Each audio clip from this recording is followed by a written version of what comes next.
কখন বুঝবেন আল্লাহ আপনাকে ভালোবাসে? যখন আল্লাহ পাকের অনুমোদিত কাজগুলো আপনার ভালো লাগবে। নামাজ পড়তে ভালো লাগছে, রোজা রাখতে ভালো লাগছে, কোরআন তেলাওয়াত করতে ভালো লাগছে, আল্লাহর জিকির করতে ভালো লাগছে, আলেম ওলামার সাথে থাকতে ভালো লাগছে।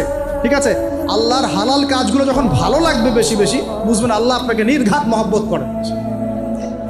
আর যখন আল্লাহ পাকের নিষেধগুলো, হারাম, মদ আমার ভালো লাগে না, জেনা ভালো লাগে না, আমার খারাপ জিনিস দেখতে ভালো লাগে না, খারাপ শুনতে ভালো লাগে না, বুঝবেন আল্লাহ আপনাকে ভালোবাসে।